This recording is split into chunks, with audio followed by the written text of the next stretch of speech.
Hey guys, what's up? This is Éclat. I kind of just want to break down my most recent remix that I put together. It's the Forget Me Nots remix. This is kind of the session that I got going on, is the Ableton session. I just kind of want to show you the inner workings of it and just kind of like a few little things that I did. So first off, this is the dry sample, nothing on it.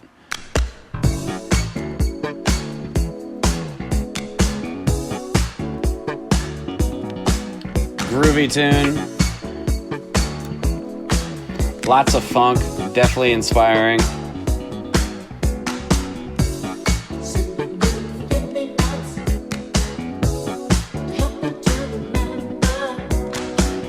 Right?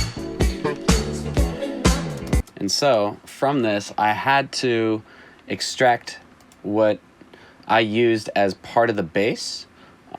I believe I just took that bass loop, and looped it for this whole section. Oops, didn't want to do that.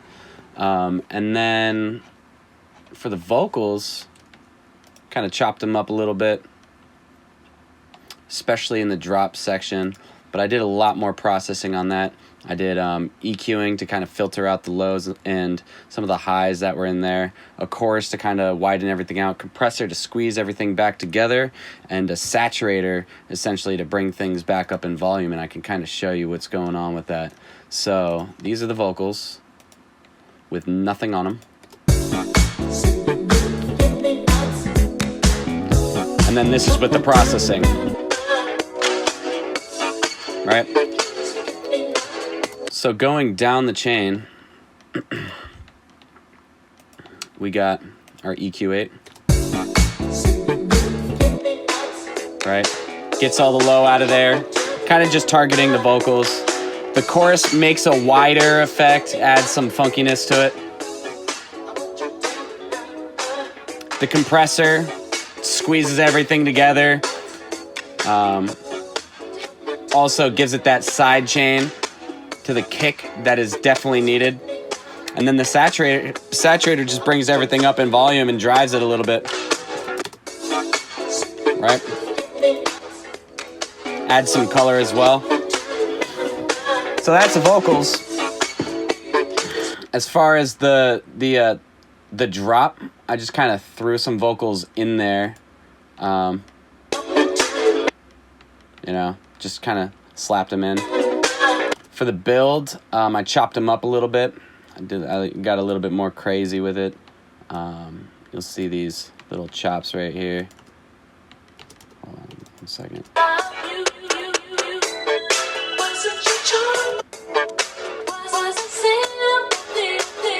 There we go.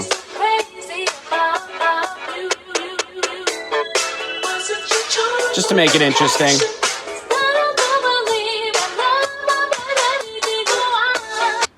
Right, and that's with all the processing on it.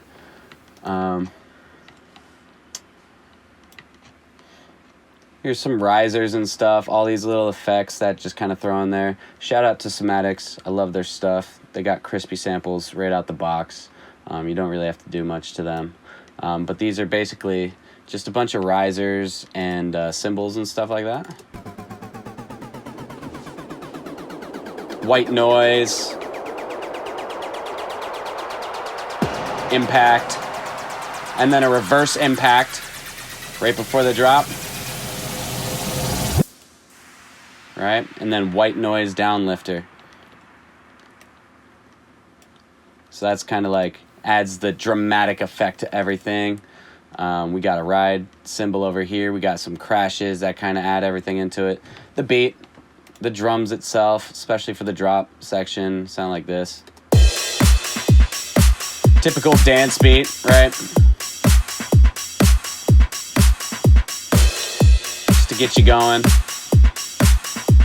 A little bit of that bass in there. So that's just a low, that's a sub. It's a sub bass and a little top end on there too. That's kind of buzzy. So just the sub. It's a sine wave, EQ'd, rolled off on the top end so you don't get any of the harmonics disturbing the top end of the bass, which is this section. Then with the synth,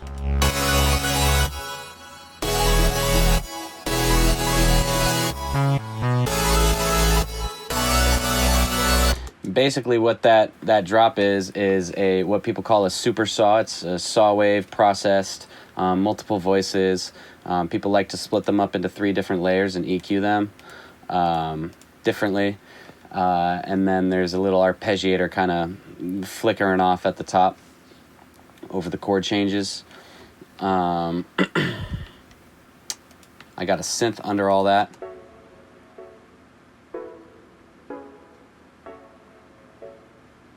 And some nice little tonality to it.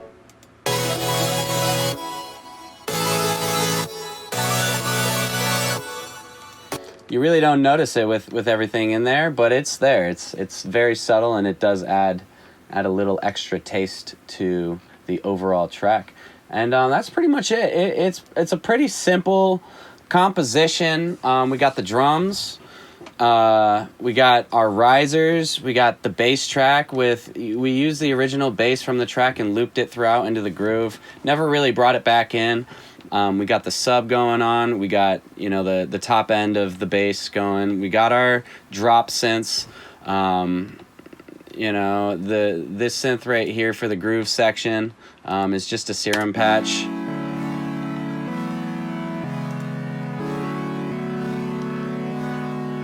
Something that I put together,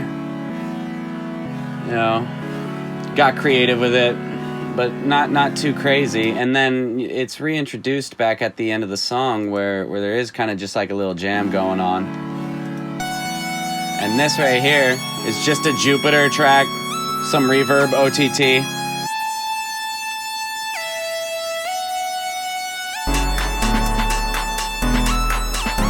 I call this my cool synth. It's basically just something I put together with the wavetable. I did a little bit of overdrive, echo on this, another reverb, glue compressed it all together just to get it all tight, and then EQ'd it at the end to get that top end in there.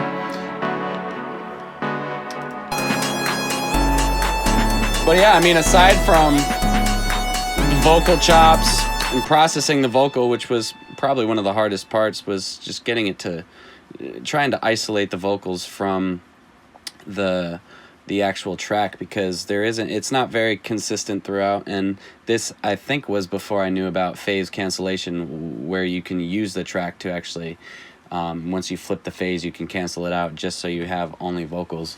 I believe it was before I knew about that. So, but yeah, this is pretty much everything going on. And then last but not least, I took everything that wasn't the drums, slapped that into a group, and then just side chained it to the kick, so that once it's all going, it's all side chained. Let's get it where the kick is going. So right here in the groove, right? This is no drums. You get that side chain effect.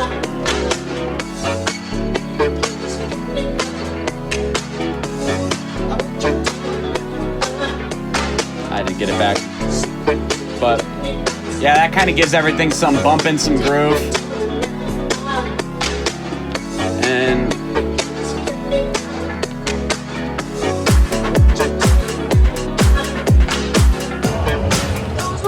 aside from that, that's pretty much how this whole track is put together. I hope you guys enjoyed this. I will definitely be giving you guys more inside looks on the songs that I got going on. I feel like it's pretty interesting for those people who like to know about production, and even might be a little bit interesting just for the common person who doesn't produce, and just kind of wants to see how all this stuff is done, or what maybe even a project looks like. Regardless, if you guys like this video, please like it. If you don't like it, just give it a thumbs down twice. I would really appreciate if you'd subscribe. That means a lot to me. I'm posting content, I can't even say every week, because I post more than once a week. So just staying consistent with it. and just trying to, give you guys as much entertainment and content as possible. Hope you enjoy this. Thanks a lot, guys.